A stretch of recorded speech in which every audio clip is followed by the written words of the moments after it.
안녕하십니까. 정치블로거 IMB터 임병도입니다. 안철수 의원이 2013년 트위터에 이런 글을 올렸습니다. 한 손님이 식당에 갔습니다. 주인에게 뭐가 맛있는지 물었습니다.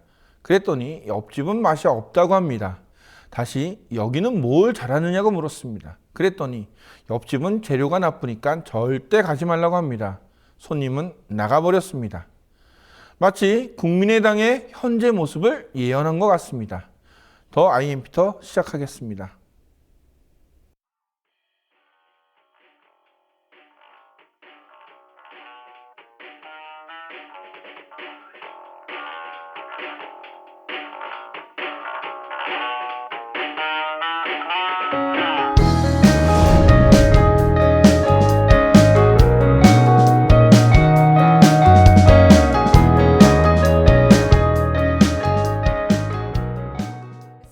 오늘 어떤 내용인가요? 네, 좀 본격적인 이야기에 들어가기 앞서서 제가 이 점 하나 좀 강조를 하고 싶어요. 최근에 우리 IMB터에서 이제 김 기자가 간다는 그 코너를 보신 분들은 아시겠지만 제 취재 아이템들이 임차인과 임대인 사이의 갈등에 대해서 많이 주목을 하고 있어요. 네, 맞아요. 근데 이제 단순히 제가 임차인과 임대인 사이의 갈등이 뭔가 제가 꽂혀서 여기에 이제 이 취재에 집중한 게 아니라 뭐 삼통치킨을 비롯해 2주 전에 뭐 테이크아웃으로 다 모두 다 임차인과 임대인 사이의 갈등인데 제 나름의 이제 취재 기준이 있거든요. 저는 이제 보다 낮은 곳의 목소리, 보다 새로운 곳의 목소리, 그리고 반드시 알려야 될 목소리에 집중을 해가지고 취재에 이제 우선순위 선택을 하는데, 근데 근래 연말 연시에 제 취재들이 모두 다 여기에 집중되고 있단 말이에요. 근데 이거는 우리 사회에서의 가장 핫한 문제들이, 가장 알려야 될 소식들이, 낮은 곳의 목소리가 여기에 집중돼 있다는 거예요. 그만큼 임차인과 임대인 사이의 갈등이 박근혜 정부 들어가지고 더 심화되고 있는 건데, 오늘 역시도 제가 볼 때 마찬가지예요. 이 임차인과 임대인 사이의 갈등으로 좀 볼 수 있는데,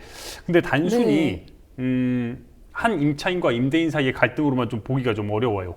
이 방금 영상은 지난주 금요일입니다. 그 효자동에 있는 빵집에서 아침부터 강제 집행이 일어나고 그 오후에 이제 제가 현장에 가가지고 이제 거기에 이제 사장님을 인터뷰를 한 건데, 불과 청와대에서 걸어서 5분 거리인 곳이에요. 거기서 이제 정말 무지막지한 강제 집행이 일어난 건데, 뭐랄까요? 전 이걸 보면서 한마디로 좀 경악스러웠어요.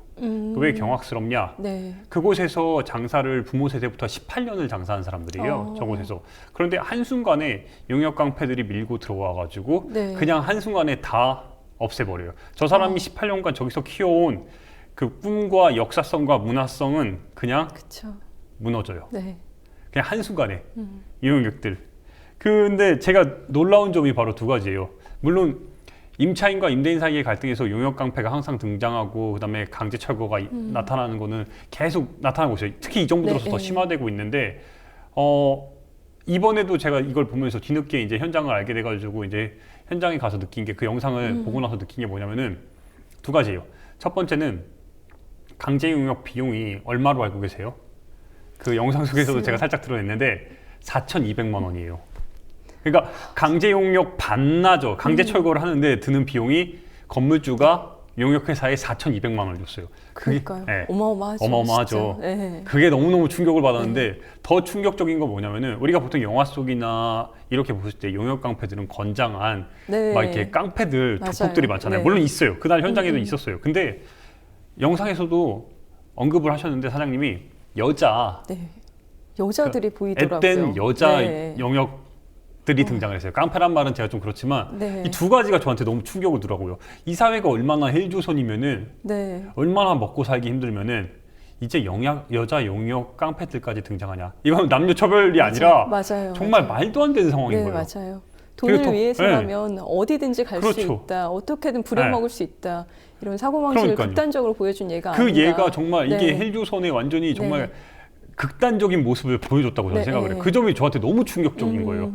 더군다나 이게 결국에는 합의가 됐어요. 강제 용역 중에 12시를 기점으로 해가지고 합의가 됐어요. 근데 그렇게 질질 끌어오고 건물주가 안 해주고 막 이렇게 임차인 사이에서의 갈등이 있었는데 용역 중에, 강제 철거 중에 합의가 됐단 말이에요.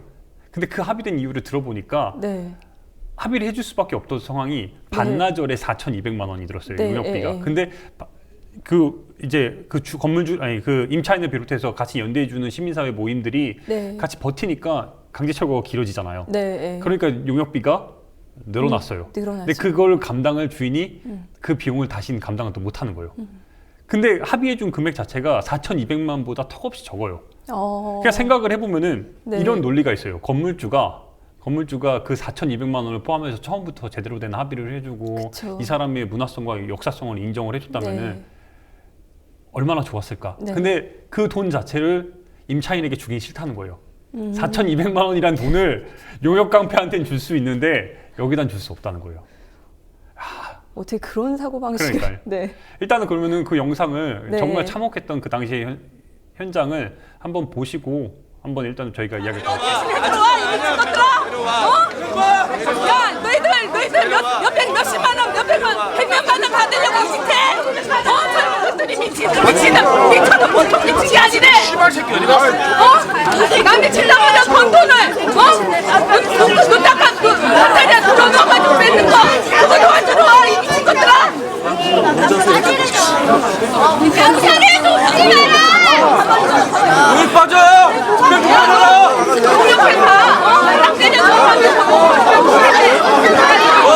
공룡회사 딱 때려서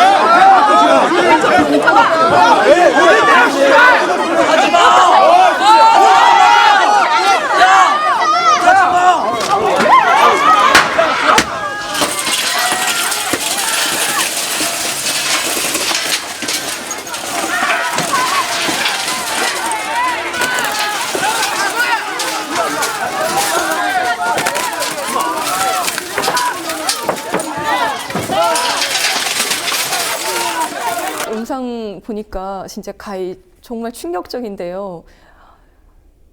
제 또래로 보이는 여자들도 있고요. 그렇죠. 덩치 큰 물론 용역들도 있지만 여자들이 있다는 게 가장 저는 충격적인 것 같아요. 네. 그동안에는 여성들을 거의 본 적이 없었던 것 같은데. 그렇죠. 이제 네. 왕왕 등장하긴 했는데 이렇게 전면에 네. 나서가지고 정말 끌어내고 앞장서 네. 던지고 욕하고 있긴 있었어요. 소위 얘기하는 선머슴 같은 친구들이 네. 간혹 있긴 했는데 이렇게 앳된 친구들이 저는 현장 이런 거 솔직히 처음 보거든요. 저 그게 너무 충격적이었던 거예요. 근데 진짜 아비규환이에요, 네. 진짜. 정말 그 유리창을 망치로 깨고 들어가서 와 그걸 보는데 사장님이 그냥 울부짖잖아요. 네. 울부짖는데 이게 정말 이게 말이 되는 세상인가? 근데 더 안타깝고 정말 말도 안 되는 상황이 뭐냐면은 저는 이 용역 깡패들도 한 사람의 피해자라고 보는 거예요. 네. 그러니까 이게 피해자라고 용역 깡패들한테 피해자라고 말하는 것 자체가 거부감을 느끼실 분도 있어요. 근데 왜냐면은 이 사회에 거대한 체스판이라는 이 자본주의의 거대한 체스판 속에 용역 깡패도 그렇고 이 임차인들도 그렇고 모두가 다 그냥 하나의 장기말처럼 피해자처럼 되어 있는 거예요. 그쵸. 왜냐하면 네. 돈이라는 그 극단적인 상황 속에서 여기에 다 그냥 어떻게 하나에 그냥 매몰돼 가지고 다 맞아요. 부딪히고 있어요. 근데 정작 이 모든 판을 만드는 사람들은 현장에 아무도 없어요. 여기 당시에 지역구인 네. 뭐 국회의원이 있어요.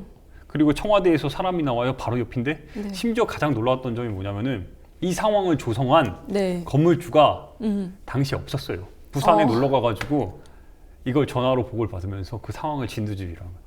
이게 말이 될까요? 저는 이게 진짜 무슨 우리가 이 용역들도 그렇고 거기에 이제 피해를 당한 네. 우리 상인들도 그렇고 거기 시민사회 단체들도 네. 그렇고 이 사람들은 정말 생존권을 위해 맞아요. 서로 살기 위해서 여기까지 악다구니처럼 지금 버티고 있는 거잖아요. 근데 이 뒤에서 다 조종하면서 웃고 있어요.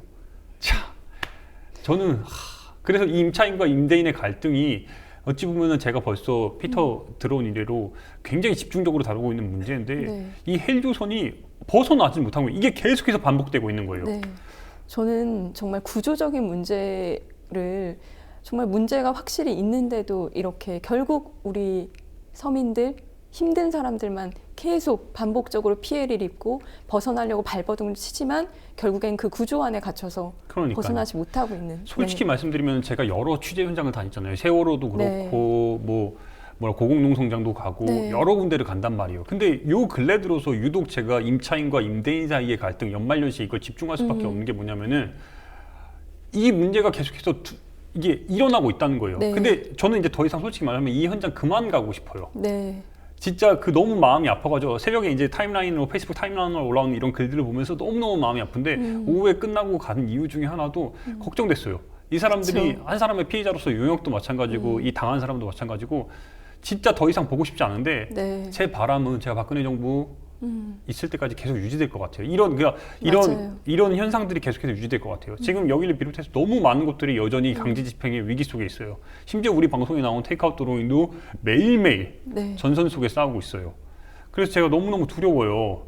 근데 이 구조적인 현실이 바뀌지 않는 이상, 이 시스템이 바뀌지 않는 이상 어찌 보면 강제 용역의 이런 피해자들, 제가 감히 피해자라고 이야기를 하겠습니다. 네, 네. 이들 동안 여기에 공격이 네. 된 거니까. 그리고 임차인들, 네. 여전히 이 사람들 간의 뭔가 악다구니 같은 이런 모습들이 계속 유지될 수밖에 없어요. 시스템이 바뀌지 않는 이상. 그래서 당시에 현장에 있었던 하승수 녹색당 공동위원장이 당시 그 효자동의 빵집을 보고서 말을 보탰어요. 페이스북에서. 이런 말이 저는 우리의 현실을 정확하게 보여준다고 봐요. 살짝만 읽어드리면은, 소개를 해드리면은, 네. 오늘 빵집 효자점에서는, 그러니까 효자점에 있는 빵집에서는 여러 사람들이 다치고 가게가 부서지는 상황이 벌어졌습니다. 하지만 다행히 건물주와의 합의가 되었습니다. 그렇지만 한 장면이 끝내 가슴에 남습니다. 맘상모 회원들, 연대 시민들과 용역업체 청년들 간에 한참 동안 격렬한 몸싸움이 있다가 잠깐의 소강 상태가 있었습니다. 맘상모 회원들이 젊은 용역들에게 물도 권하면서 말도 걸었습니다. 그때 용역으로 온 청년이 옆에 동료에게 속삭이던 말을 우연히 들었습니다.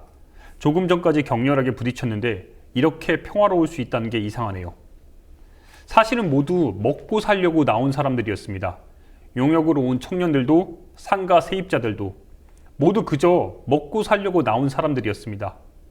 부산으로 여행 갔다는 건물주는 현장에 없고 법을 만든 국회의원들도 없고 대통령도 장관도 없는 자리에서 모두가 먹고 살려고 나온 사람들끼리 몸으로 부딪힐 수밖에 없는 현실을 바꿔야 합니다.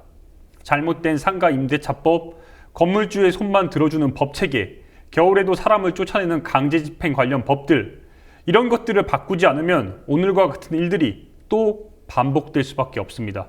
그래서 할 일이 많습니다.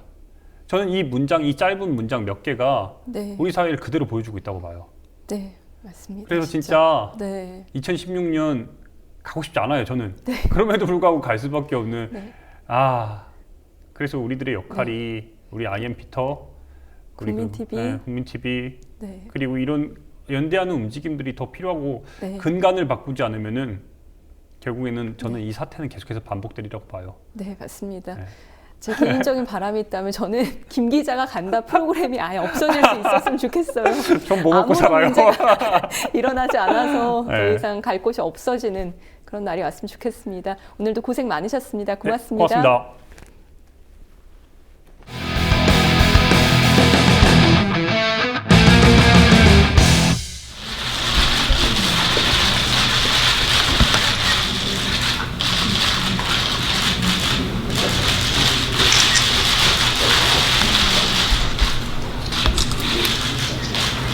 I would like to thank the government of the Republic of Korea for inviting me to undertake this official mission from 20th to 29th of January 2016, my first in Asia.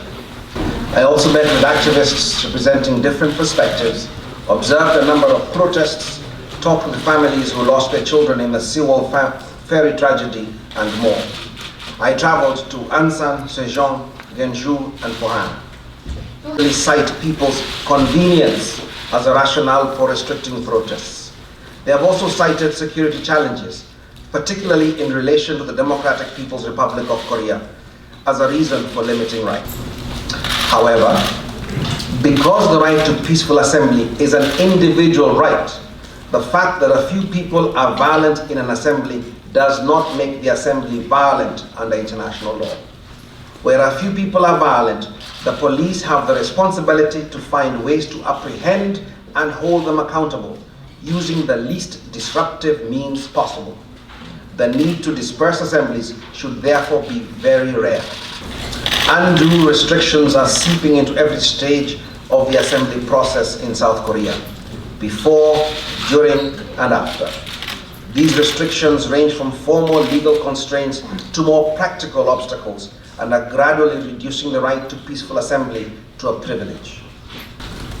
Certain police tactics during assemblies also concern me, such as the use of water cannons and bus barricades. Water cannons can inflict great bodily harm, as the case of Mr. Beg Namji tragically illustrates. Bus barricades keep protesters out of the sight and sound of their target audience, reducing the effectiveness of their messages. Furthermore, the use of water cannons and bus barricades, particularly when coupled with massive deployment of force, is almost guaranteed to increase tension between police and protesters, who may see this as an unprovoked attack. This is not a justification of violence, but rather an observation of human nature. Aggression only begets aggression. The Sewol ferry disaster is one of the most tragic accidents in South Korea's recent past. I was honored to visit the memorial for the victims in Ansan and deeply touched by the tributes, especially to the young lives that were lost. The assemblies related to this ferry disaster are a natural response to the feeling that the family's concerns are not being addressed adequately by the authorities. While the government has made efforts to investigate the accident, hold to account some of those involved, and provide compensation to the families, some of those closely affected by this tragedy do not feel that this is enough. I do not judge which side is right. Rather, I wish to emphasize that the whole point of the right to freedom of assembly is to give people a space to air their disagreements in a peaceful manner so that disputes can ultimately be resolved. As part of this right, the government has an obligation to maintain open communication channels with the Sewol families and their representatives.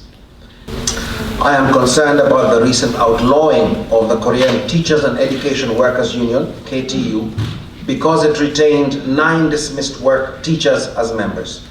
International human rights law is clear that the dissolution of a trade union should only occur in extremely serious cases as a measure of last resort. I do not consider that the case of KTU met this high threshold.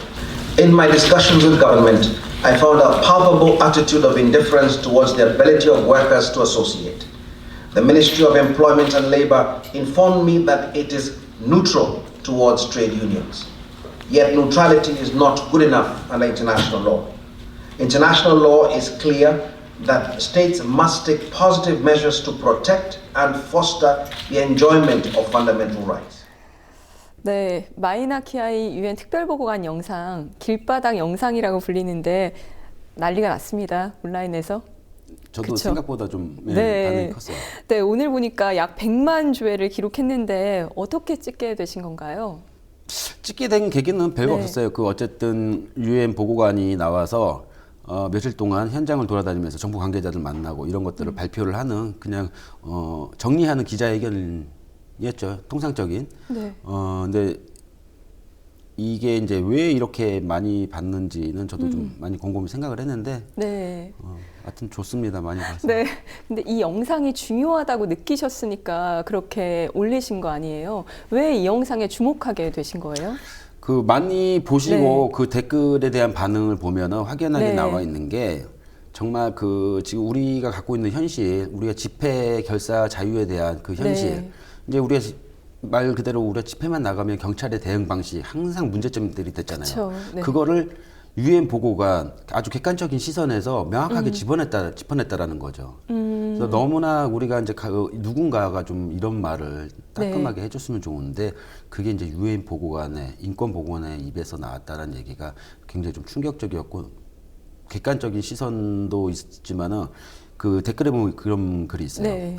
단 며칠 만에 알 수 있는 걸 왜 우리는 이 문제 의식을 느끼지 못했냐. 네, 맞아요. 예, 이게 정확한 말이거든요. 네, 맞습니다. 그 글에 보면 반했다라는 표현을 쓰셨어요. 근데 저는 한편으로는 그걸 보면서 슬펐거든요. 어찌 보면 정말 지극히 상식적이고 정말 제대로 된 얘기를 했을 뿐인데 그냥 그 말을 상식적인 말이 어떻게 반했고 감동받을 수가 있고 우리 그게 회자가 되는지 저는 오히려 한편으로는 지금 현실을 보여주는 것 같아서 되게 슬펐거든요. 어떻게 생각하세요? 그러니까 저는 이제 거기에 대해 반했다라고 첫 문장을 네. 올린 이유가 정말 그 기자회견에서 그 영어로 뭐 물론 통역이 있었지만은 아주 사실적인 얘기를 간단 명료하게 굉장히 논리적으로 네. 또박또박 얘기해 풀어내고 그 말 듣는데 맞아. 그래. 이렇게 계속 연탄사가 나올 정도로 논리 정연하게 말을 풀어내는 걸 보고 굉장히 반했어요. 그래서 제가 느낀 감정 그대로를 이제 첫 문장에 달고 그 기자에게는 대한 그날의 그 글을 짧게 이제 네. 올린 거죠. 근데 사실 이렇게 우리는 지극히 상식적이고 당연한 얘기인데 강신명 경찰청장이 사실관계 오류가 있다 이러면서 맞대응을 하고 있어요. 어떻게 생각하세요? 억지에 억지. 뭐 네. 이게 억지지. 인정하고 싶지 않은 거고요. 네, 인정을 해버리면은 창피하잖아요. 그렇죠. 네. 다른 본인들 이유 없어요. 잘못인데. 여기 네. 뭐 강신명 청장이 그거에 대해서 이제 네. 반대쪽 의견을 유엔에 네. 뭐 저 보낸다고 하는데 네. 안 했으면 좋겠어요. 더 창피해요. 최소한 양심이라도 있으면 가만히라도 있어야 되는 거 아닌가. 이 경찰이 갖고 있는 네, 인권 의식이 네. 정말 낙제점이라는 거를 오히려 유엔에다가 스스로 인정하는 것뿐이 더 안 되는 거거든요. 네, 덧붙이는 거예요. 그렇죠. 네, 네, 좀 안 했으면 좋겠고요. 네. 이거 보시면 하지 마세요. 네, 제가 봤을 때 그 길바닥 저널리스트가 그 유엔 특보가 하는 말을 들으면서 나라면 이런 말을 했을 텐데라는 생각이 든 것도 있었을 것 같아요. 만약에 내가 유엔 특보다 그럼 어떤 발언 하시고 싶으세요? 사실 덧붙이고 싶은 말은 없어요. 왜냐하면 네. 그만큼 이번에 마이나카이 보고 특보가 네. 너무나 그 설명이 거기에 다 들어가 있고 저는 덧붙일 말이 없다고 봐요. 그게 딱 현실이고 네. 지금 우리가 현재 처하고 있는 문제점들을 정말 가지런하게 모아가지고 일목요연하게 설명을 너무나 잘해줬기 때문에 더 덧붙여서 뭐 할 건 없고 굳이 뭐 이제 제가 덧붙인다 그러면 네. 제 개인적인 뭐 그런 의견들을 붙이겠죠. 근데 네. 방송에서 적합하지 않아서 안 하렵니다. 그럼 그 여러 가지 것들을 거론을 했잖아요. 그 중에 가장 주목하는 거, 길바닥에 주목한 건 이거다. 이런 게 있다면? 예, 뭐 물론 다 그날 구구절절 오는 네. 얘기를 했는데 이제 저 같은 경우는 특히 세월호 참사, 네, 네. 안산 합동 분향소도 다녀오고 유가족들도 만나보고 네. 그다음에 제가 보니까 해수부 관계자도 만난 것 같아요. 네. 그래서 세월호에 대한 어떤 의문점들, 왜 계속 집회를 이분들이 지금까지 싸워올 수밖에 없는지, 네. 왜 인정 안 하는지, 정부는 왜 받아들여야 되는지, 그거 이제 설명 부분이 나오지 않습니까? 저는 거기에서 정말 여태까지 누구도 그 왜 세월호 이 관련해서 집회를 할 때 왜 우리가 집회를 하는지 유가족들 입장에서는 그동안 많이 외쳤죠. 네. 했지만 아무도 들어주지도 않았고, 근데 이번에 그거에 대해서 아주 그냥 간단 명료하게 너무 잘 정리해서 얘기를 해줬어요. 그래서 전 거기에서 제일 조금 많이 귀가 좀 많이 기울어졌죠. 한겨레를 비롯해서 오마이, 뭐 직설 등에서 길바닥 영상을 활용해서 재생산을 했습니다. 근데도 짜장면 한 그릇 얻어먹었다 이렇게 얘기하셨는데 취재 환경 뭐가 가장 어려우세요? 짜장면을 아직 얻어먹진 않았고요. 네. 얻어먹을 예정이고요. 네. 찾아가야 되는데 시간이 안 돼서 못 가고 있고. 그 짜장면 있는 한 그릇 얘기는 사실은 물론 이제 오마이뉴스, 뭐 한겨레 직설, 뭐 주로 좀 이슈되는 영상들이 있을 경우에는 항상 좀 많이 힘들어서 반대로 어떻게 그런 매체를 이용해서 제 길바닥 저널리스트라는 걸 올라가면은 제 인지도에는 물론 도움이 되죠. 하지만 좀 반대로 저작권자 아닙니까? 네. 콘텐츠를 제가 생산한 사람이고 그래서 콘텐츠에 대한 그 어떤 정확한 좀 대접을 좀 받고 싶다라는 거죠. 저하고 한겨레하고 같은 영상을 올라가지만 조회수는 확연하게 틀려집니다. 그럼 그 조회수가 저한테 오느냐? 그렇진 않거든요. 이제 인용 보도라고 하면 할 말이 없겠지만은 저희 같은 1인 미디어, 1인 저널리스트, 뉴미디어들이 이런 매체하고 영향력을 비교했을 때 말도 안 되거든요. 그렇지만은 정말 이렇게 어떤 확산시킬 수 있는 반역적인 어떤 컨텐츠를 생산했을 때 언론에서 그냥 띄워주기 식으로만 할 게 아니라 정확하게 그 영상을 아니면 다른 컨텐츠를 인용을 했을 경우에는 거기에 대한 그만큼의 대가를 좀 해줬으면 좋겠다라는 그 의사표시를 제가 이제 그 자장면이라는 걸 통해서 한 거죠. 네, 맞습니다. 길바닥님이 정말 제대로 된 대접을 받는 그날까지 항상 현장에서 열심히 뛰어주시기 바랍니다. 오늘도 많이 도와주세요. 네, 오늘도 고생 많으셨습니다. 고맙습니다. 예.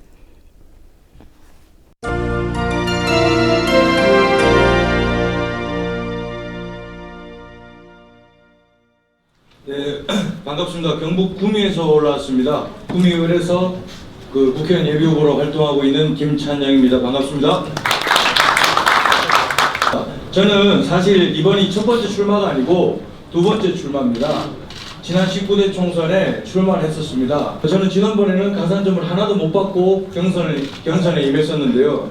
이번에는 가산점을 또 20%나 주셔서 너무나 감사하고요.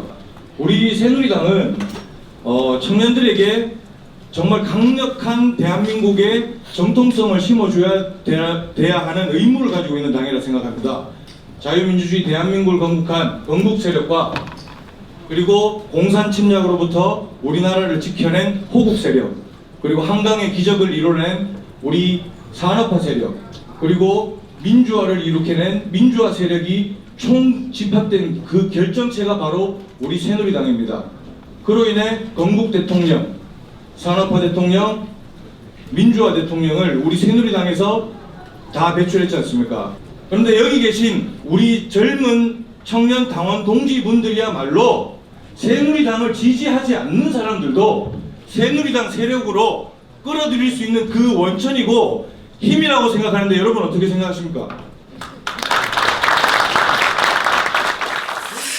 방황하던 중에 군대에서 본 뉴스를 통해서 처음 아나운서에 대한 꿈을 꾸게 됐습니다. 하지만 그 길도 쉽진 않았습니다. 내 몸은 굶겨도 내 꿈은 굶길 수 없다. 어쩌면 제 인생에 있어서 기회는 평등하지 않았고 과정은 공정하지 않았으며 결과 역시 정의롭지 못했습니다. 하지만 포기하지 않았습니다. 거절은 당했지만 좌절하지 않았습니다. 그게 제가 지금까지 살아온 배경입니다. 세상을 바꾸는 가장 큰 힘이 정치에 있다면 저 역시 정면 승부를 걸어보려 합니다. 부산으로 출마하겠습니다. 그리고 작은 하나하나의 일에 포기하지 않을 것입니다. 그리고 저출산 고령화 시대에 우리 세대들이 그리고 제 친구들이 아이를 낳지 못하는 그 힘든 현실을 타개하도록 노력하겠습니다. 우리 세대가 아이 낳는 방법을 몰라서 안 낳고 있는 건 아닙니다. 네, 오늘은 더불어민주당의 오창석 씨, 거절이 두렵지 않은 당돌한 부산 남자 오창석 아나운서를 모시고 얘기 들어보겠습니다. 어서 오세요. 안녕하세요. 네, 안녕하세요. 반갑습니다. 잘 오셨습니다. 분위기가 양쪽에서 너무 밝으니까 네, 불러주셔서 감사합니다. 네. 제가 여태까지 솔직히 피터와 길바닥 사이에서 이거 하다가 오늘 처음으로 위축감을 느낍니다. 지금. 실물이 더 멋지신 것 같아요. 그러니까요. 진짜. 편하죠, 훨씬. 네. 아저씨들이랑 하는 것보다는. 일단 잘해주셨고요. 네. 일단 우리가 지금 방금 네. 영상을 봤는데 네. 저 영상을 보고 시작을 했습니다. 그 길바닥 저널리스트 박훈규 기자가 만든 영상인데 길바닥은 새누리당 그 김창녕 후보자를 디스하기 위해서 올린 게 아니다. 네. 이 점을 분명히 했어요. 근데 저희가 영상을 보니까 두 후보자가 너무 확연히 차이가 나는 거예요. 네. 그 어떻게 생각하셨어요? 보고. 글쎄, 저도 그 영상을 보고 나서 뭐 이런저런 생각이 들긴 했었는데, 일단은 뭐 차이점이 있다면 뭐 비판하기보다는 그분 김창녕 후보자 같은 경우는 지난 새누리당의 공을 굉장히 부각시켜서 네. 세력을 이끌어야 된다는 표현을 쓰셨고, 저 같은 경우는 현실에 대한 비판을 좀 가미했던 게 좀 가장 큰 차이가 아니었나라는 생각을 해요.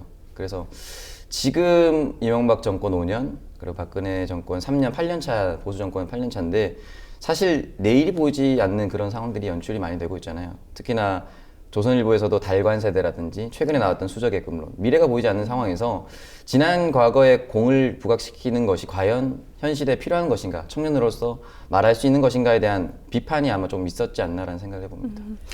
그냥 개인적인 질문인데 네. 그럼 본인은 금수저라고 생각하세요? 흑수저라고 생각하세요? 네. 저는 뭐 손잡이 정도 되겠죠. 수저도 없는 손잡이도 없는 이제 수저 정도. 새로운 손잡이. 계급이 출연했는데 손잡이. 손잡이 정도는 될 것 같네요. 네. 네, 일단은 그 영상이 네. 우리 오창석 씨에게 뭔가 활동하는데 큰 좀 도움이 됐나요? 일단은 많은 분들이 그걸 보시고 연락을 주시기도 했고, 사실은 김바닥 저널리스트가 본인의 SNS에 올렸을 때 그렇죠. 별 파급력이 없다가 직설에 올렸을 때 네. 훨씬 더 파급력이 있었어요. 역시 매체가 중요하구나 하는 생각이 들고 일단은 그걸 보고 저한테 연락을 많이 주셨어요. 네. 데뷔 효과가 있고 그래서 좀 기대가 된다. 열심히 해봐라라고 많은 분들이 연락을 주셨었어요. 좋습니다. 저희가 지금 오창석 씨라고 부를지 오창석 아나운서라고 부를지 오창석 후보자로 불러야 될지 사실 네. 모르겠어요. 왜냐면은 아직 그러니까 입당 선언에 출마하겠다는 말씀은 하셨지만 네. 거기서 어디 지역구 비례대표로 갈지 말씀을 정확하게 안 해주셔서 그렇죠. 저희가 어떻게 불러야 될까요? 오창석 아나운서라고 불러야 될까요? 아나운서가 더 편한 것 같긴 한데 그래요? 사실은 이제 네. 또 아나운서도 좀 약간 전 최근에 생소한 게 그 사이에 저는 아나운서를 그만두고 작가로 활동을 하고 그렇죠. 있었어요. 최근에는 한 1년 동안 작가라는 얘기를 듣다가 다시 아나운서라는 얘기를 들으니까 약간 뻘쭘하기도 하고 그랬는데 네. 아나운서가 좀 더 편한 것 같습니다. 알겠습니다. 네. 그러면 오늘은 오창석 그래서 아나운서로. 네. 아, 두 아나운서 사이에서 지금. 근데 아나운서 못지않게 목소리가 너무 아, 좋으셔가지고 조용하세요. 네. 네. 오창석 아나운서는 근데 더불어민주당을 선택하셨잖아요. 네. 왜 하필이면 그 많은 당 중에서 더불어민주당을 선택을 했는지 참 궁금하거든요. 일단 지금 의석수를 확보한 정당이 한 4개 정도죠. 새누리당, 더불어민주당, 그리고 국민의당, 네. 그리고 정의당. 정의당 4개 정도가 있는데 현실적인 선택을 했던 것 같아요. 일단은 뭐 지난 8년 말씀드렸다시피 미래가 보이지 않는다고 해서 새누리당을 선택할 수 있었던 요인은 전혀 없었고, 그렇다면 누군가가 대안 세력이 돼야 되는데 정의당과 더불어민주당에서 현실적인 판단으로 세력적인 부분이 있었다라고 저는 말씀을 좀 드리고 싶어요. 그래서 정의당에 입당을 해서도 과연 정말 큰 바람을 일으킬 수 있을까라는 현실적인 선택 때문에 더불어민주당으로 입당을 하게 된 것 같습니다. 그러면은 그 더불어민주당 입당을 통해서 나의 입당을 통해서 큰 변화가 이끌어질 수 있다고 보신 거네요. 그 가능성은 스스로의 잠재력을 상당히 높게 평가하신 거네요. 적어도 부산만큼은 그렇게 할 수 있지 않을까. 왜냐면 네. 지난 선거를 쭉 돌아보면 부산 선거 같은 경우는 정말 그 큰 빅샷이라고 하죠. 그 문재인 대표가 직접 내려오셔서 출마를 한다거나 이런 식으로의 이벤트성이 많았어요. 그 이외에 정말 부산 지역에서 자생적으로 나왔던 청년들이 거의 없었단 말이에요. 손수조 후보가 있었긴 하지만 손수조 후보가 그 공천을 받은 배경에는 사실 문재인 대표와 매칭을 시키면서 부각이 됐던 거지. 그렇죠. 정말 자기 지역을 위해서 스스로 자원해서 나가고 싶었던 청년 후보도 없었고 새로운 인물이라고 볼 수 있는 사람들도 많이 없었기 때문에 제가 가면 좀 더 낫지 않을까. 이 네, 때문에 맞아요. 네. 우리가 지금 회자될 수밖에 없는 게 다시 한번 사람들에게 주목될 수밖에 없는 게 문재인과 손수조의 리턴 매치 아니냐. 어찌 보면은 이제 영도의 그쵸. 김무성과 네. 오창석, 청년 오창석 모습이 어쩔 수 없이 그려질 수밖에 없어요. 데칼코마니처럼 보이는 그렇죠. 게 많죠. 그래서 그런 부분에 대해서는 어떻게 생각하시는지. 일단은 그렇게 볼 수 있는 건 이제 선례가 있기 때문에 그럴 수도 있다라고 생각을 하지만 일단 저 같은 경우는 용도에 출마할 생각이 전혀 없는 상황이고, 왜냐면 그 당시에 저희가 당에서 비판을 많이 했죠. 일부러 부끄러움을 주기 위해서 손수조 후보를 보냈다라고 말씀을 많이 했고 실제로도 누가 봐도 그런 상황이었잖아요. 네. 그리고 손수조 후보 같은 경우는 이화여대를 졸업하신 걸로 알고 있어요. 그 대학도 네. 부산에서 나오지 않으셨기 때문에 부산 현실을 잘 알고 있다라고도 말하기도 좀 애매한 상황이었어요. 그래서 제가 만약에 똑같이 김무성 후보와 맞붙겠다라고 얘기를 하면 똑같은 노림수로밖에 보이지 않고 이건 뭐 미래를 연다거나 정말 정치의 어떤 새로운 바람을 일으킨다는 거에 대한 전혀 무관하게 돼버리기 때문에 그렇게 하고 싶지도 않고 그렇게 하지도 않을 겁니다. 네. 네, 새바람 말씀하셨는데 더불어민주당에서 지금 새바람을 일으키기 위해서 굉장히 노력하고 있잖아요. 네. 근데 정말 들어가 보니까 밖에서 봤던 거랑 안에서 보니까 이건 다르다 이런 것들이 있을 것 같아요. 일단은 네. 매회 그 저희가 지역을 돌면서 토크 콘서트를 하고 있는데 네. 매번 장소가 바뀔 때마다 그 당원분들이 오셨을 때 그 인원이 갱신이 됐다고 하더라고요. 부산 같은 경우도 처음에는 100석에서 150석 규모의 작은 홀을 빌려서 하려고 했대요. 근데 이게 폭주가 되면서 오호. 1000명에서 1500명으로 백스코로 이동을 하게 됐고, 이거 누가 이렇게 큰 홍보를 해서 막 동원을 하거나 이런 수준이 아니라 그냥 정말 자발적인 사람들이. 그러니까 이게 제가 자발성이라고 믿는 게 뭐냐면은 네. 우리 국민TV 부산 조합원들이 네. 가서 현장에서 카메라를 잡았어요. 아. 그래서 자발적으로 그 카메라를 잡아서 민주당에 입당하신 분들입니다. 온라인으로. 그래서 그 페이스북을 통해서 나오는데 우리 오창석 아나운서의 사진들이 제 패친들인 우리 국민TV 조합원 부산 조합원들에게 네. 쫙 나오는 아. 거예요. 그래서 야, 이 인기가 우리 오 아나운서의 그러니까 힘인가? 아나운서의 열풍으로 인해서 저 말고 다른 사람들 표창훈 교수님 이런 분들 때문에 네, 그런 거겠죠. 다시 조금 그 출마 쪽으로 좀 돌아와서 이야기 네. 좀 더 네. 받자면은 이 때문에 제가 좀 궁금한 게 결국에는 이 민주당에서 세 번의 혜택을 입은 조경태 의원이 있지 않습니까? 이번에 지금 새누리당으로 갔는데 네. 결국에는 조경태 의원과 붙어야 되는 거 아니냐 이런 지금 일단은 뭐 많은 분들이 그렇게 하길 바라세요. 정말 진심으로 하길 바라시고 네. 제가 따로 연락을 드리지 않더라도 아 나 조경태 의원이랑 같이 선거운동했던 사람인데 너무 분노에 차서 안 되겠다. 여기로 제발 와달라. 모든 걸 발벗고 도와주겠다. 라고 하시고 다른 지역에 가셔도 어제는 심지어 전주 토크 콘서트에 갔을 때 그 20초 마이크 발언 때가 있었어요. 네. 거기 어떤 분이 오창석 화이팅! 조경태를 이겨라! 라고 말씀 많이 해주셨어요. 그 배신감 때문에 더 그러니까요. 부각이 될 수 있고 뭐 유력 후보지 중에 하나가 될 수도 있다라는 생각이 들기도 해요. 일단은. 네. 이 기억하실지 모르겠지만 조경태 의원이 처음에 나왔을 때가 제가 알기로 27살로 알고 있습니다. 네네. 27살로 알고 있는데 당시에 그 옷을 벗고 상반신을 벗고 오. 반나신으로 해가지고 그 깨끗한 정치를 하겠다고. 그렇죠. 네. 저 김범수 씨인 줄 알았어요. 하반신 벗으셔야 되는 거 아니에요? 그러면 이제 우리 당이 날아갈 수가 있기 때문에 해당 행위는 하지 않는 걸로. 근데 지금 우리 오창석 제 아나운서 같은 경우는 출마를 하시게 되면은 지금 86년생으로 알고 있는데 그렇죠. 그럼 만 30... 만 29세. 29세. 그러면 상당히 재밌는 그림이 그려져요. 예. 만약에 그 지역구에 가게 된다면 과거의 조경태 의원과 현재의 조경태 의원이 맞붙는 상황처럼 연출될 수도 있는 거죠. 네, 새바람을 기대하겠습니다. 그분간 다른 그렇게 행보를. 되길. 네. 그런데 네. 청년 후보자시잖아요. 어쨌든. 그렇죠. 네. 청년 후보자로서 오창석의 그 나만이 가지고 있는 뭘 보여주셔야 될 것 같아요. 어쨌든 네.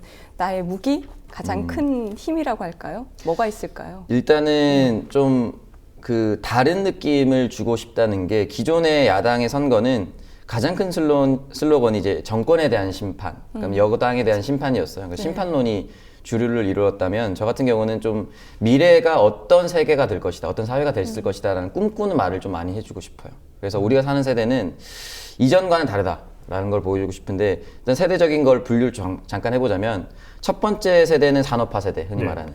그리고 민주화 세대, 그리고 저희 세대인데 저희 세대는 딱히 무슨 세대라고 아직 정해지진 않았어요. 이게 아직 담론이 형성이 되지 않았다는 거죠. 타이밍도 놓쳤다는 거고. 그러면 지난 세대들은 왜 이렇게 명확한 것이 있었냐? 그럼 거대한 악이나 거대한 부정하는 세력들을 두고 있었어요. 산업화는 공산주의나 또는 가난이라는 것을 가장 큰 그 악으로 규정을 해서 부정하고 가난을 극복해야 한다. 그렇죠. 이걸 극복하기 위해서는 약간의 인권이 무시돼도 된다라는 것으로 넘어왔죠. 민주화 같은 경우는 독재는 더 이상 하지 않는다. 하면 안 된다. 그리고 말할 수 있게 해줘야 된다는 거죠. 그러면 이제 뭐냐? 말도 할 수 있고 먹고 사는 문제도 해결이 됐다면 어떻게 살 것인가에 대한 고민을 해야 되는 거예요. 그럼 우리가 꿈꾸는 미래 상황을 전개해야 되는 거예요. 이거는 뭐 중부담 중복지라는 어떤 경제적 규모가 아니라 어떠한 사회를 살겠다. 어떠한 사회였으면 좋겠다, 대한민국이 라는 담론인데 저는 시작이 두렵지 않은 사회였다. 그런 게 되고 싶다라고 말씀을 드리고 싶어요. 시작이 두렵지 않은 사회 멋있는데 네. 이 입당 선언서를 보면은 거기에 지금 우리 오아운서가 재계 기회는 평등하지 않았고 과정은 공정하지 못했으며 결과는 정의롭지 않았습니다라는 이런 멘트를 했어요. 저는 여기서 지금 방금 전에 맞아요. 오아운서가 이야기한 것과 연결이 된다고 보는데 어떠세요? 근데 이거 솔직히 이거 문재인 전 대표가 예? 대선 후보 수락 연설에서 말한 거 아닙니까? 그렇죠. 그래서 네. 저는 이제 그걸 반대로 꼽은 거고 네. 약간의 그런 거였죠. 문재인 대표님 당신께서 말씀하셨던 사회 아직 오지 않았습니다. 노력 많이 하셨겠지만 오지 않았습니다라고 말씀을 드리고 싶었고 그게 현실이라는 걸 좀 말씀드리고 싶었어요. 그러면 제가 열심히 살아왔지만 충분한 결과가 오지 않았다라는 거에 대한 부연 설명도 필요했던 거고 그래서 제가 책 얘기나 제가 늘 말하는 좌우명, 내 몸은 굶겨도 내 꿈은 굶길 수 없다라는 것들을 말씀을 드렸죠. 일부러 짚었던 거예요. 아직 그 사회가 아니었다라고. 저는 우리 오 아나운서가 네. 아나운서인 게 그 말을 딱 적확하게 귀에다 탁탁 그냥 잘 정리해서 넣어줘요. 네. 내 몸은 굶겨도 내 꿈은 네, 굶기지 굶기지 않겠다. 아유. 정말 이런 얻어걸린 워딩들이- 좌우명이 평생 써먹게 될 줄 몰랐습니다. 그런데 이것도 좀 짚고 싶어요. 우리가 의도한 건 아닌데 어찌 보면은 청년 세대의 모습들이 셋이서 지금 이거 이야기를 하고 있는데 네. 여전히 헬주선이고 여전히 각자 도생이고 여전히 너무너무 살기가 힘들어요. 맞아요. 그러다 보니까 청년들에게 저는 오창석 아나운서가 좀 더 어찌 보면 더 비전 물론 구체적인 모습을 좀 더 보여줬으면 좋겠는데 아직 지역구 후보도 정해지지 않았고 비례대표도 정해지지 않았는데 아까 우리 장 아나운서가 얘기했지만 사람 오창석에 대해서는 매력을 충분히 느끼는데 후보자 오창석에 대해서는 아직 명확하게 그림이 안 그려져요. 그렇죠. 예. 뚜렷한 뭐 지역구를 선택하지도 않았고 공약도 나오지 않았기 때문에 아마 그런 부분이 있을 수 있다고 말씀드리고 싶고요. 일단은 뭐 비례대표는 절대 나가지 않을 거예요. 그렇습니까? 예, 계속 말씀하시는 분들이 네. 그러니까 콘서트를 거듭하면서 많은 분들이 좋게 봐주셔서 그런 얘기도 해주셨어요. 사실은 그것도 해보는 게 어떠냐라고. 그러니까요. 근데 저는 일단은 배지의 욕심으로 나온 게 아니야. 권력욕이 없다고 이렇게 밝히네요. 네, 배지의 욕심으로 나온 게 아니었어요. 그래서 네. 만약에 가능성이 있는 수도권이나 비례대표는 절대 하고 싶지 않았어요. 적어도 이제 부산으로 가서 새로운 바람, 많은 사람들이 좀 주의 환기를 시킬 수 있는 역할을 하고 싶었던 거죠. 그래서 국회에 떨어지는 건 전혀 두렵지 않고 국격이 떨어지는 게 두렵던 거예요.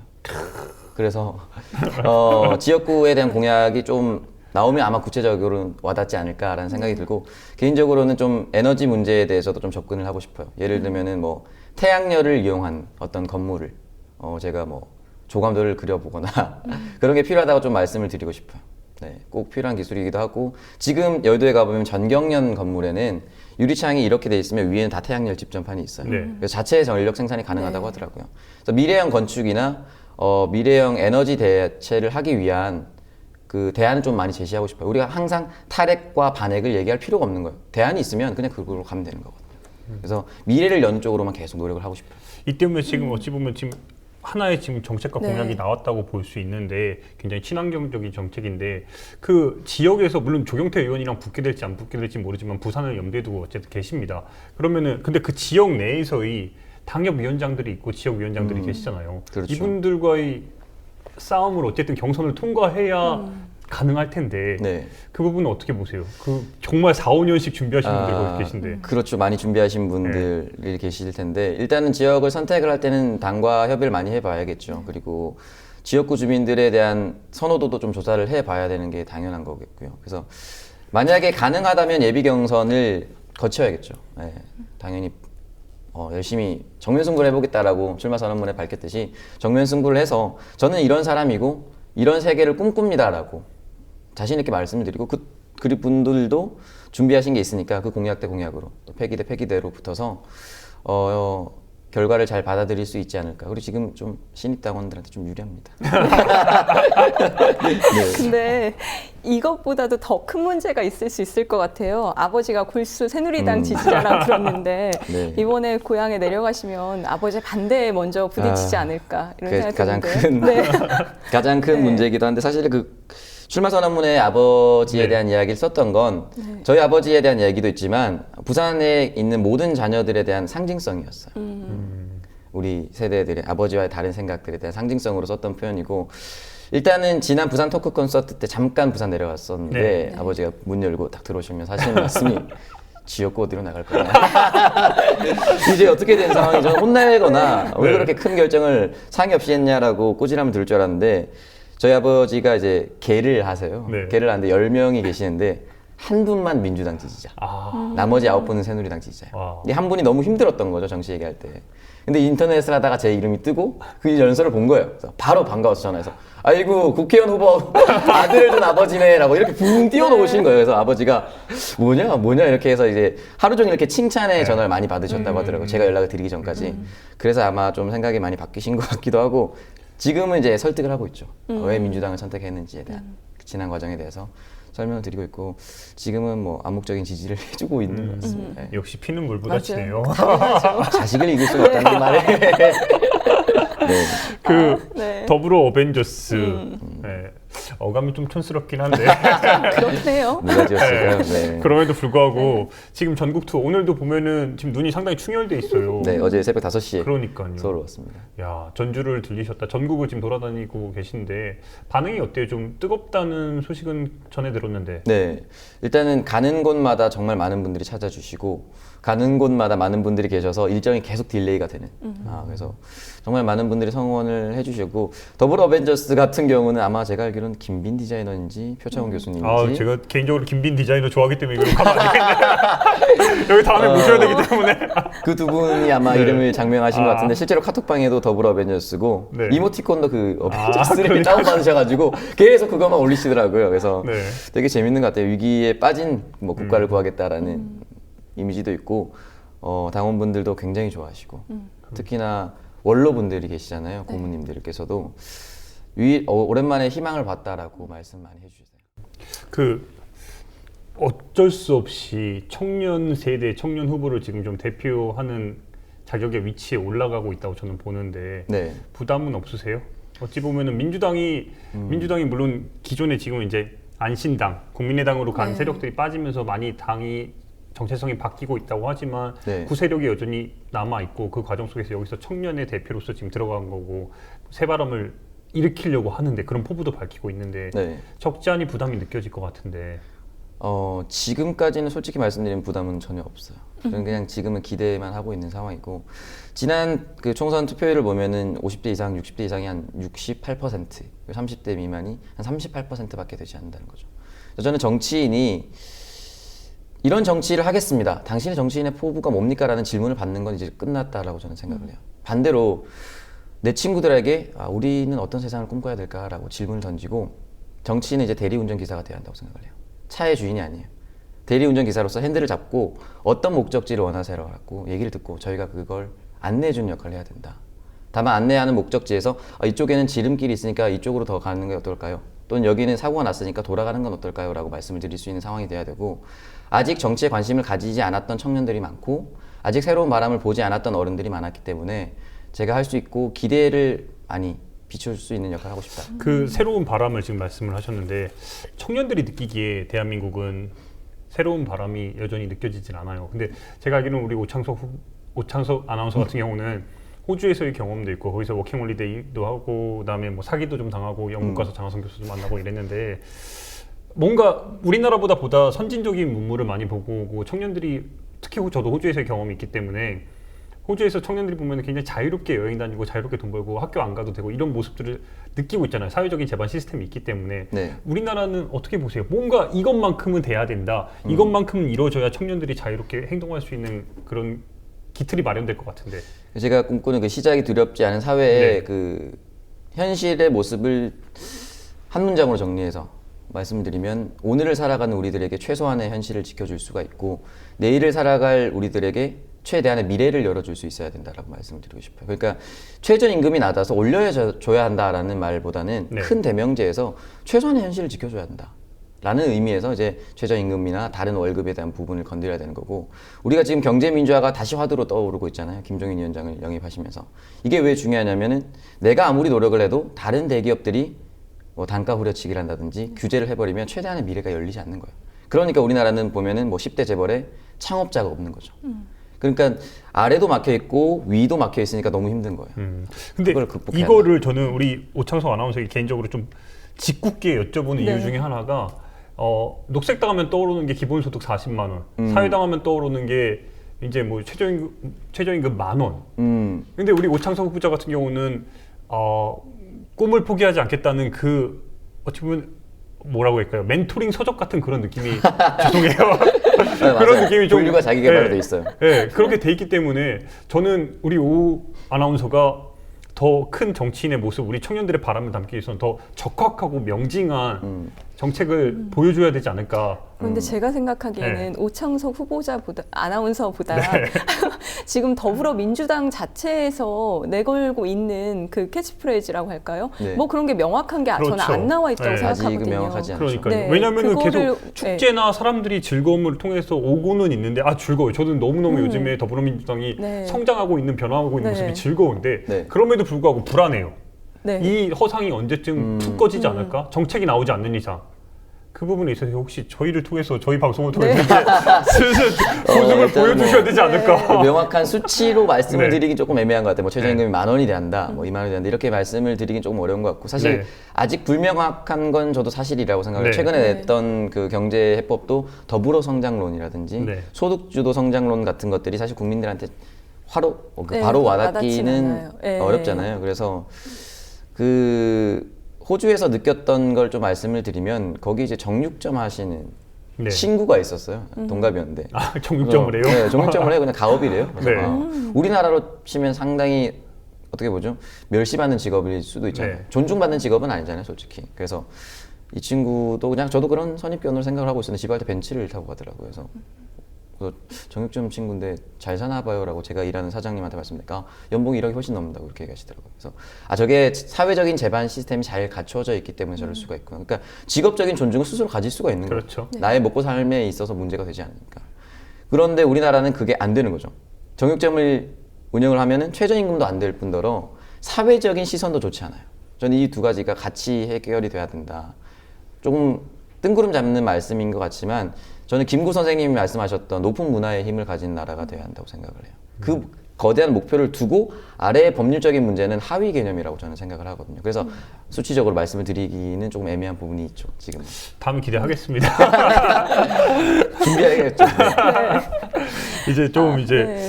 그 지역구가 어디로 될지 모르겠지만 결국에는 지역구 비례대표를 안 이제 한다고 선언을 했으니까. 안 한다고 선언을 하셨으니까 네. 지역구를 선택하게 되면 지역구 사람들을 만나야 되는데 그렇죠. 어떻게 준비를 하실 거예요? 일단은 부산의 아들내미라고 일단 얘기를 해야겠죠. 여기서 자랐습니다 라고 네. 얘기를 말씀을 드려야 될 네. 것 같고 뭐 이건 네. 지연이라 그런 문제가 아니라 제가 살았던 동네를 조금 더 바꾸고 싶다는 말씀을 드리고 싶고 여러 가지 문제가 있는데 우리나라에 보면은 우리나라 산업 중에 괜찮은 게 있으면 값싼 노동력이 있는 다른 나라로 발주를 해주는 경우도 많잖아요. 공장 인정하거나. 근데 사실은 지금 IT 기반이 되다 보면은 굳이 멀리 보내지 않더라도 그 IT 기반 산업이나 지식 기반 산업은 다른 지역으로 보내도 된단 말이에요. 제가 같이 투어를 하면서 느꼈던 건 포스코의 유영민 사장님께서 그런 부분은 충분히 부산에도 와도 되는데 오지 않고 있다. 사실 그런 산업들이 부산으로 오면 부산으로 사람들이 더 몰릴 것이고 청년들이 다른 지역으로 이동하지 않을 것이다라고 말씀을 많이 그렇죠. 하셨죠. 지금 그 부분은 상당히 잘 짚어주신 네. 것 같아요. 지금 어찌 보면 우리 장보경 아나운서도 그렇고 오창석 아나운서도 그렇고 참 두 분 아나운서 사이에서 제가 몰골은 이래봬도 서울 사람이라 서울 사람처럼 보여요.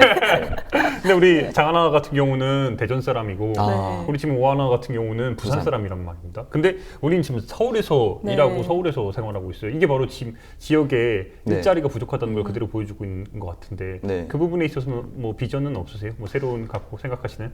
일단은 부산 지역 자체를 어떤 특화 시스템이나 특화 도시로 선정을 해야 된다라고 저는 생각을 하고 있고 지금 어플리케이션 게임 중에 포코팡이라든지 그런 몇몇 업체들이 부산에 있는 걸로 알고 있어요. 그래서 그런 식으로 해서 저는 꿈이 약간 허황될 수도 있는데 약간 테슬라의 앨런 머스크를 제가 만약에 당선이 된다면 네. 어떻게든 만나서 테슬라를 모셔와서 부산을 테슬라 시티처럼 구체적으로 어떤 그림이죠?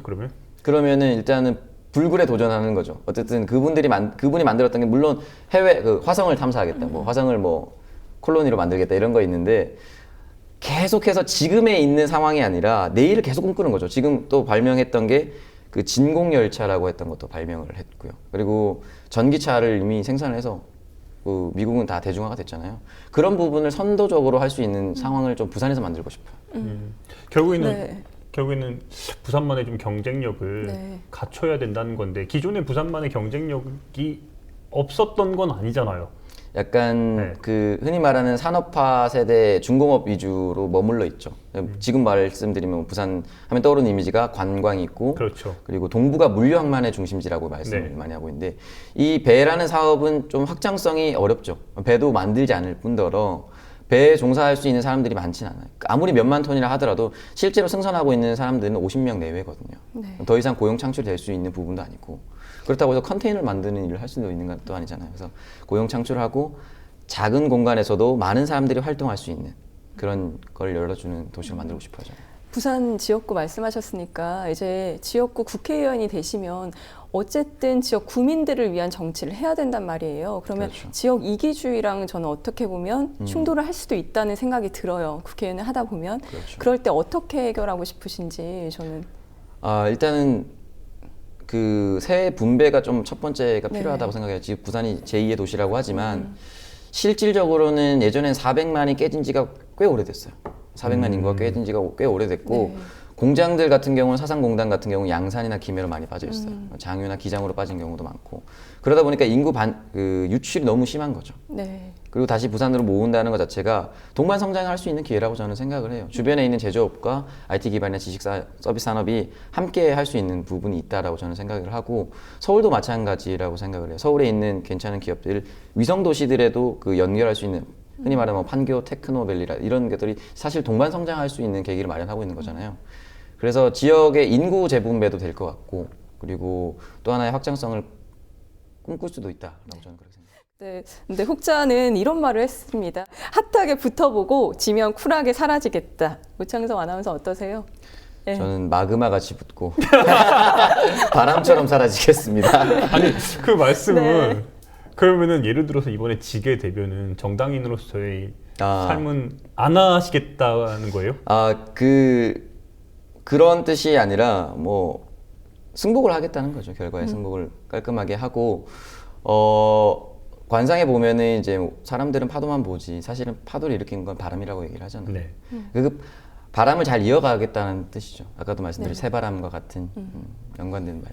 왜냐면은 지금 민주당이 제가 알기로는 50대 후반, 그러니까 원래 평균 당원이 이제 10만 당원 입당하기 전에는 50대 후반으로 알고 있었어요. 당원 네. 평균 연령이. 근데 지금 상당히 많이 낮춰지고 있다고 보는데 네. 그 하나의 중심이 되고 있어요. 그냥 조명만 받고 중심은 아직 아닌 게 아닌가. 왜냐면은 민주당이 아무리 지금 성장하고 있다고 해도 새누리당의 이준석과 손수조 같은 그 느낌을 갖고 있는 청년 정치인이 없단 말이에요. 지금 없죠. 뭐 이동학 위원이 네. 계시긴 했지만 죄송스러운 말인데 솔직히 주목을 못 받은 게 사실이고. 네, 못생겨서 그럴까요? 여기 지금 얼굴 하나씩 올렸어요. 뭐 저는 친하니까.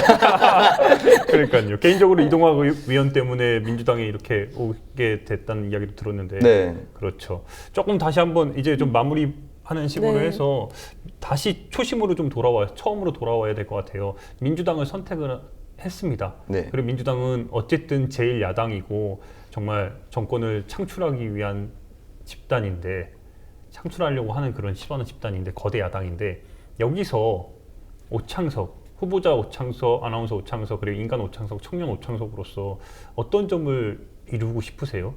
좀 구체적으로. 구체적으로. 네. 사실 그 민주주의나 이런 건 다양성을 기반으로 하잖아요. 다양성이 있을 수밖에 없는 건 서로 다르기 때문이고. 다르기 때문에 사실은 누군가는 현실에 안주하며 살아갈 수도 있고요. 누군가는 불굴에 도전할 수도 있는 거예요. 누군가는 조금 해보고 포기할 수도 있는 거고. 근데 그런 상황 자체가 되지 않고 흔히 말하는 지금의 극단적인 양극화가 너무 심해지고 있는 거죠. 중산층을 살리자라고 말을 하지 말고 극단적인 양극화가 아니라 기본적인 인간의 삶을 보장해줘야 된다라고 저는 말씀을 드리고 싶어요. 그래서 더불어민주당이 흔히 들어왔던 선명야당이라는 얘기를 듣잖아요. 근데 저희는 야당이라는 단어는 조금 이제 퇴색시켜야 된다. 우린 선명성에 부각을 해야 한다.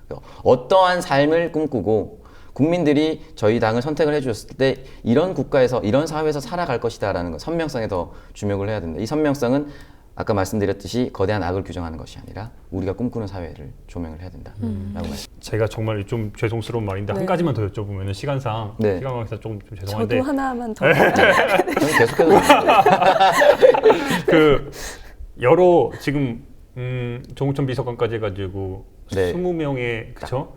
네, 20분이 지금 민주당으로 입당을 하셨는데 그 20분의 입당 이야기들 보면 물론 박주민 변호사를 제외하고 어찌 보면 처음으로 세월호에 관련해서 직접적으로 이야기를 했단 말이에요. 그렇죠. 그 물론 팩트TV에서 아나운서로 계실 때 세월호에서 22일간 그 현장에서 계셨다는 게 그 큰 이유가 됐을 텐데 아직도 해결되지 않았고 여전히 지금 바닷속에 있고 9명도 있고 청년으로서 어찌 보면 지금 공감하지 못하고 있는 청년들도 상당히 많이 있어요. 이제 지겹다 하는 사람들도 많고 단원고 교실 문제도 그렇고 근데 누구보다 그 현장에서 그 참혹한 어찌 보면은 지금 국회로 진출해야겠다고 마음먹은 그 계기가 세월호라고 말씀을 하셨는데 네. 어떻게 내가 그 위치에 올라섰을 때 어떻게 풀어나가실 생각이에요? 일단은 그게 누군가의 이야기가 아니라 나의 네. 이야기다라고 알려드리는 게 첫 번째라고 생각을 해요. 지금 뭐 최근에 세월호 특별법 관련해서 박주민 변호사가 입당을 하거나 그 와중에 뭐 언론사들은 뭐 바로 기사를 때렸던 게 유가족분들이 받는 금액은 얼마, 몇 억이다 이런 식으로 기사를 자극적으로 쓰고 근데 실제로 오늘 오면서 기사를 봤는데 유민 아빠가 더 이상 세월호 소장을 할 수 없다. 왜냐면 생계 문제다. 국가로부터 받은 돈 단 한 돈 10원도 없다라고 말씀을 드렸어요. 이게 정말 국민들이 체감하는 그 세월호의 현실과 진짜 세월호의 적나라한 현실은 완전히 다르거든요. 그래서 이걸 말씀을 드려야 하는 이유는 만약에 우리가 그날 단원고가 아니라 우리가 사내 연수를 갔다면 우리 아들들이 수학여행을 갔다면 우리의 이야기가 되는 거거든요. 우리의 이야기를 지켜야지 나한테 돌아와도 든든할 수 있는 국가가 생기는 거잖아요. 제가 그때 말씀드렸던 대한민국 정부의 진심이 부족했다라는 것이 뭐였냐면 단적인 사례로 4월 18일 현장에 도착했을 때 우측으로 약간 기울었을 때 피해자 가족분들이 막 회의를 하셨어요. 그리고 크레인을 엮어서 배가 더 이상 뒤집어지지 않도록 만들어야 내인선을 끌고 와야 된다. 이렇게 말씀을 하시면서 회의가 끝나고 해경한테 말아서 해경한테 말하니까 해경이 알아보고 그거 안 됩니다. 이렇게 통보를 하더라고요. 근데 이게 정말 말도 안 되는 게 해경이 이런 회의를 해서 이건 지금 안 되고 있습니다. 라고 미리 먼저 말해줘야 되는 거예요.